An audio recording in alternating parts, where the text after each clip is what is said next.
Hey, this is Jack, and this video is called 2 Types of Guy You Might Want to Avoid. Hey, welcome to the channel. My name's Jack Butler. If you're new here or you're returning and you haven't yet subscribed, I'd love to encourage you to subscribe to the channel. Just hit the subscribe button and then tap the bell notification so you hear of new videos as soon as they come out. I release at least 2 new videos every week on relationships and personal growth. So let's get into it. Who are the 2 types of guys that you might want to avoid? Well, the first type of guy you might want to avoid is what I call the "you're my answer" guy. You're my answer guy. When you get into connection with "you're my answer" guy, you are the answer to his life. You are the solution to his problem. You are the focus of his attention. You may feel like you're his top priority, but actually all this attention over there on you is missing the fact that there's not much attention over here on him in his own life, and that his own life might not be really going anyplace soon. And so he's really excited to find you and lavish you with all sorts of attention and prayers and praise, when actually it may not be that this is a relationship that can go anywhere, because he's really not in his masculine essence. He's really not in the integrity of his decisions. He really doesn't know where his own attention and focus is in his life. And suddenly you show up. Now, this guy isn't actually necessarily being disingenuous with you. He may genuinely have the experience that you are the answer to his prayers. Perhaps he says things like, "You're the one I've always been looking for. You're the one I've been waiting for. Oh my God, I can't imagine that I met you. I'm so excited that we've met." And he might have ecstasy, and this might be a genuine experience. But I'm here with a little bit of sobriety to tell you that most long-term committed relationships aren't built on the foundation of ecstasy and aren't built on the foundation of you being an answer to his problems. Here's the thing, most guys have to figure out a whole set of problems for themselves in their own lives. And you don't want to be in a situation where you're the answer to his problems. Sometimes I also call this guy mergy guy. It's like he wants to fully merge with you. He wants to spend every moment with you.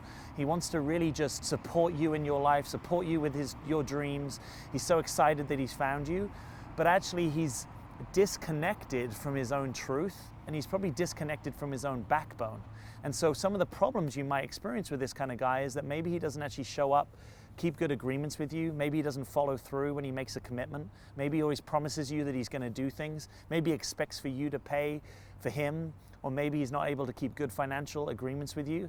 Maybe he's just not solid in his own life and foundation, but he's super over there with you and super merged with you. Can you kind of get the flavor of this? It's kind of like he's a bit absent over here in his life, but he's super present in a certain kind of way over there with you. Now, by the way, merging with someone can feel really amazing. And if you haven't had that experience, go have that experience. But just realize mergy love isn't really the basis for most people to have a successful long-term committed relationship. It can be a part of it, but if that's the main flavor of your connection with someone, you'll probably find at some point that you're like, I want some space, or I actually want this guy to do something for himself, and I feel like he's kind of this leech or kind of stuck to me, and I'm not really able to see him do something positive, do something that's really about putting himself first. Right? You don't want a guy that only puts himself first, but if a guy will never put himself first, he's probably going to put the relationship first, and he's probably deprioritizing the things that, if he was more confident in his own essence, that he would actually be actualizing in his own life. So that's type number 1 guy. You're my answer guy or mergy guy. Type number 2 guy looks very different. I call him impersonal guy. Impersonal guy is looking to have a girlfriend or partner or wife in his life, and he's kind of pretty impersonal when it comes to who that actually is. He's got this kind of picture. He wants you in the family photos. He wants you to be by his side when he goes to certain events. Maybe he wants to have a family with you, but he's not actually that specifically drawn to the preciousness that is you, to the authenticity and individuality that's you. He's actually a little impersonal to you. You kind of get the sense that he doesn't really know who you are deep down. He doesn't maybe even care who you are deep down, and that you could easily be subbed out for someone else, because it's not a super personal connection. It's not really about you.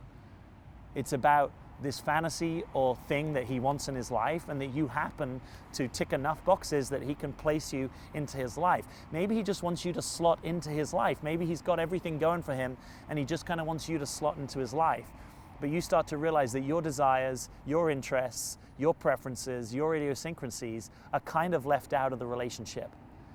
And if you've had this experience, hey, I feel for you, because I know that it can be hard for people to relate to impersonal guys, because often on paper it looks really cool.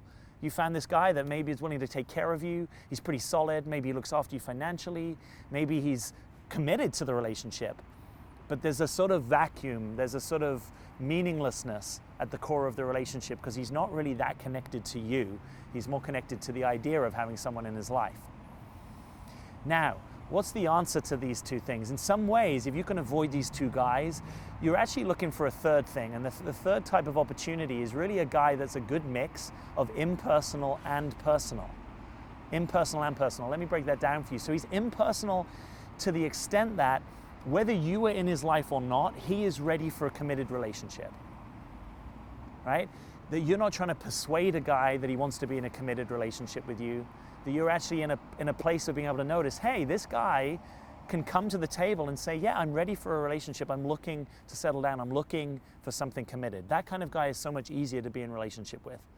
But then on top of that, you want it to be personal. You want him to notice you, you want him to be heart connected to you. You want him, when he has a flavor of talking, that he's actually in relationship with the real you. And obviously, the more you bring the real, authentic you to the table, the more possible it is for a guy to connect with and bring forth the real you. So that's my hope and prayer for you in a relationship, is that you're with a guy that actually is ready for commitment, and that's impersonal to you. But then there's something highly personal about the flavor of connection that he has with you. He doesn't want to merge with you. He doesn't want you to be the solve his problems. He doesn't want you to be the be-all of his life. He has other areas of his life that he cares for and attends to, but that he wants to have a real relationship with you and make you a committed part of his life. I hope this video helps you get that. As always, questions and comments below this video. And if you found this video interesting, I also want to encourage you, I'm going to put up here another video that I want to encourage you to watch, which is about 3 types of unavailable guy. It has a similar kind of flavor to this video. So if you like this, you're going to want to watch that. Click the button, go ahead and watch it. And as always, I'm Jack. Thanks for being here.